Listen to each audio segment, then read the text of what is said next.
dans l'ancien royaume d'Israël. Il disait que la loi de Dieu était impossible respecter, car la loi de Dieu était un peu ici, un peu l'air, que des lettres sans importance, que l'homme ne pouvait pas respecter, et ne voulait pas apprendre.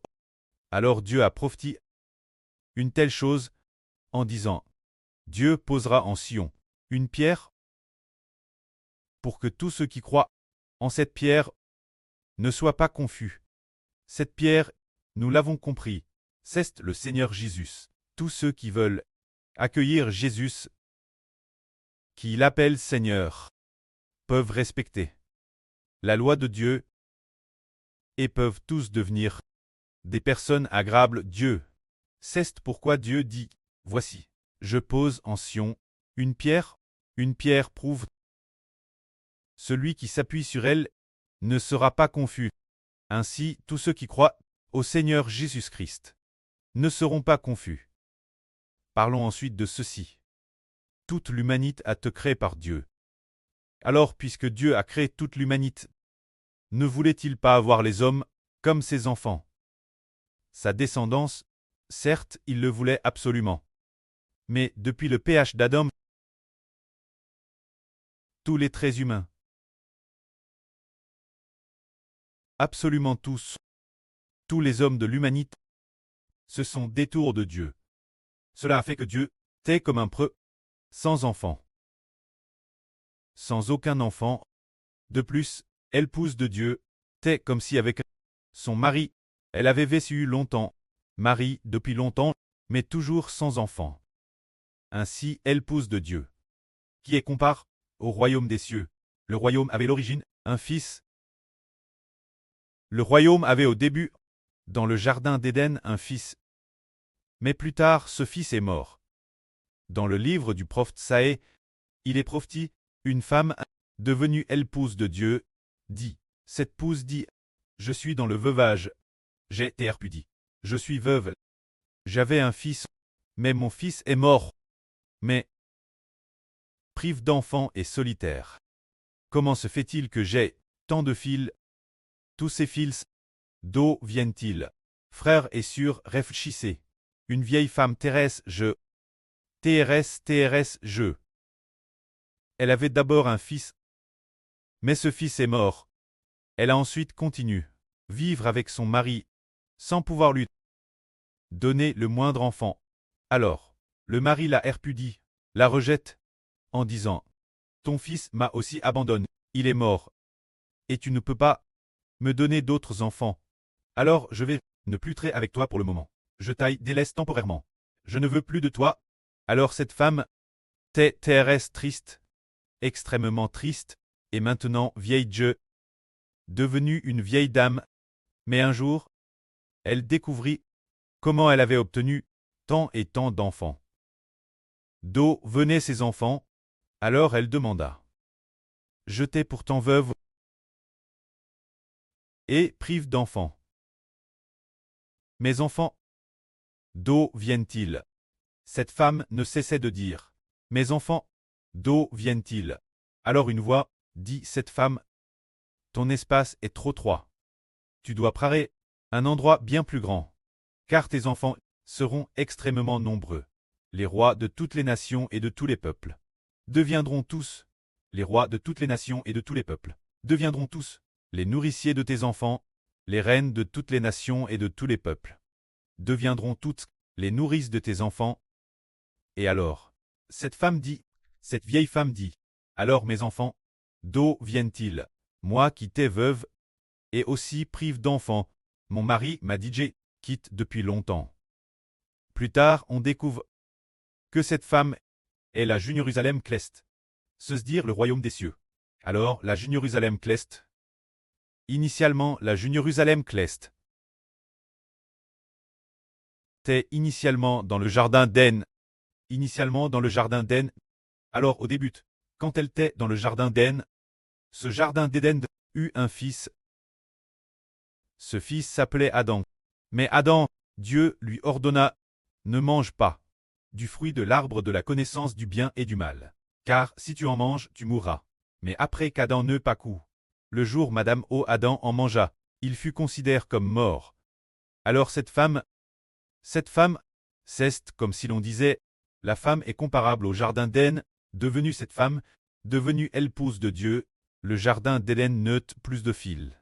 Car son fils, le fils du jardin d'Éden, le jour où Adam mangea du fruit de l'arbre de la connaissance du bien et du mal, il mourut, bien qu'Adam était encore vivant dans la chair, sa vie spirituelle était morte.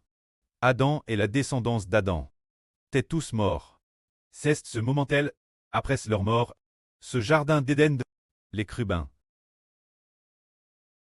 Dieu envoya les chérubins pour garder le chemin du jardin d'Éden, pour empêcher Adam et sa descendance d'entrer dans le jardin d'Éden. Dès lors, le jardin d'Éden devint comme une femme veuve, n'ayant plus de fils, sans enfant, devenue veuve, car son fils, Adam, était mort. Mais plus tard, bien après, longtemps après, Dieu semble avoir abandonné, comme s'il avait abandonné sa propre femme, car cette femme a enfin un fils, le fils est mort. Et cette femme a de nouveau été abandonnée par son mari. Elle est devenue vieille, mais plus tard elle se réjouira. Car soudain, ses fils seront très nombreux. Pour quelle raison? Le jardin d'Éden a été élevé au ciel. Le jardin d'Éden est devenu la Jérusalem Céleste. Propos du jardin d'Éden, il y a plusieurs noms. Au tout début dans la Genèse, il s'appelait le jardin d'Éden, plus tard la Jérusalem Céleste, en vain, et la fin, la nouvelle Jérusalem. Descendant sur la nouvelle terre, appelle le paradis, cette femme, alors que l'origine, elle, devait avoir des fils. Ensuite, son fils est mort. Le jour où Adam a désobéi Dieu, il a été considéré comme mort. Et Adam ne pouvait plus entrer dans le jardin d'Éden, il est mort. Alors, pour quelle raison? Pour quelle raison? Cette femme a-t-elle nouveau de TRS nombreux enfants? C'est cause d'une chose. C'est cause du salut. C'est dire que, bien que cette femme ait vu son fils mourir, mais Dieu, travers un homme, appelle le Fils unique de Dieu le Seigneur Jésus. Après trait incarne, a expie les PHAs des hommes. Par cette rédemption, tous ceux qui sont rachés, tous étaient nombreux, très rachés, sont appelés les enfants du jardin d'Éden, et aussi les enfants de la Jérusalem Céleste.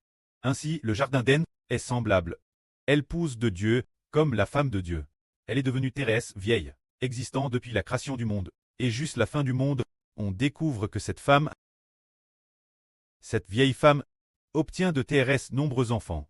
C'est par le salut qu'elle arrachait de nombreux enfants pour le jardin d'Éden, pour la Jérusalem Céleste, rendant les enfants de la Jérusalem Céleste innombrables, plus nombreux que ceux de toutes les nations et tribus.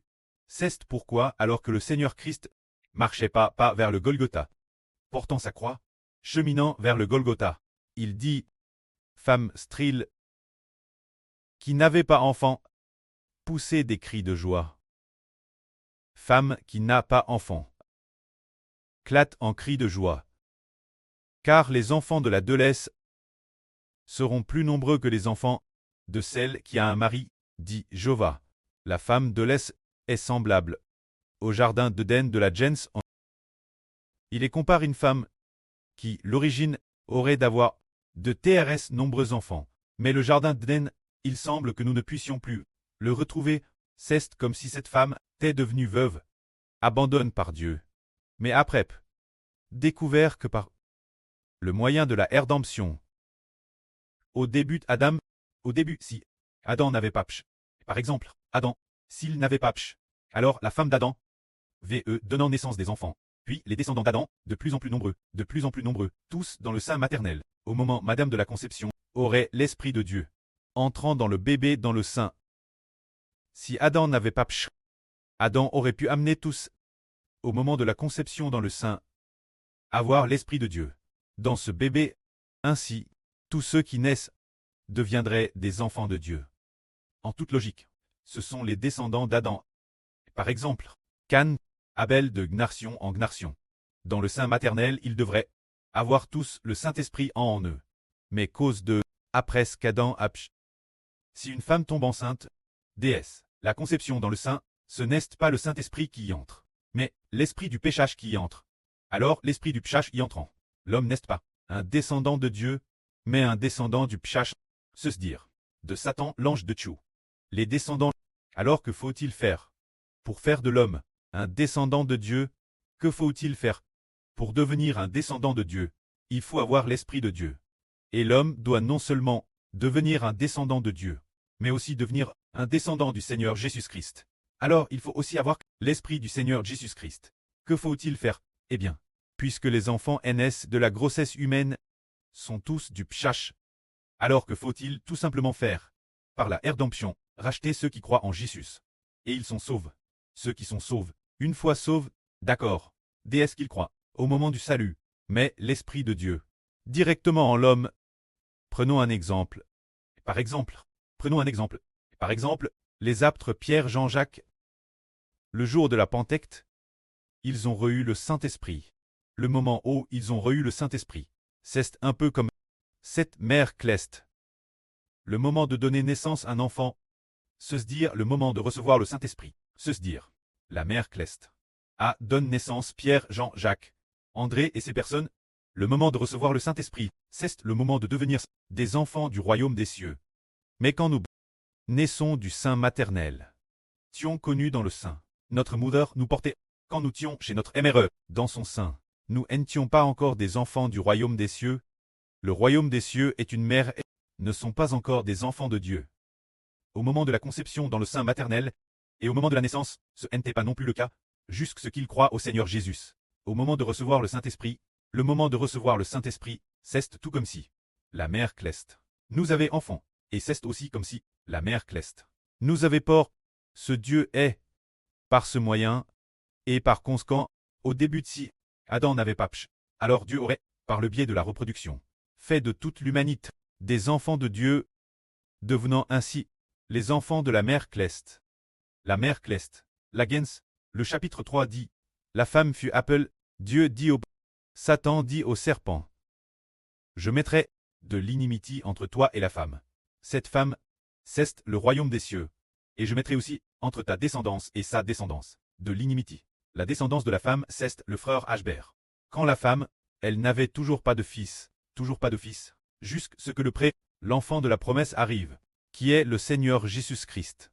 Après la rédemption, il y aura le royaume des cieux, il y aura un et encore un autre enfant, se dire le moment de recevoir le Saint-Esprit.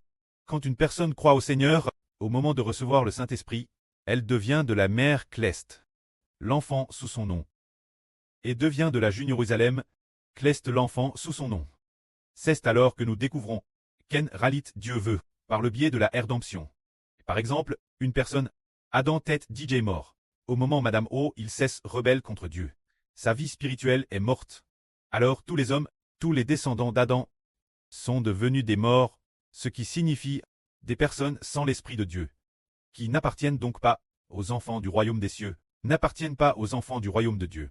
Mais travers la rédemption, par exemple, déesse qu'il y a rédemption, déesse qui nous rarte, déesse qu'on croit, déesse qu'on a la foi. Par exemple, nous disons, le frère Réhoboth a cru, bien, il a cru, au moment de recevoir le Saint-Esprit. Alors le frère Réhoboth devient l'enfant de la mère cleste. Il en va de Madame pour nous frères et sûrs. C'est ainsi que Dieu, par le biais de la rédemption, par le biais du salut, permet aux hommes de naître de l'Esprit.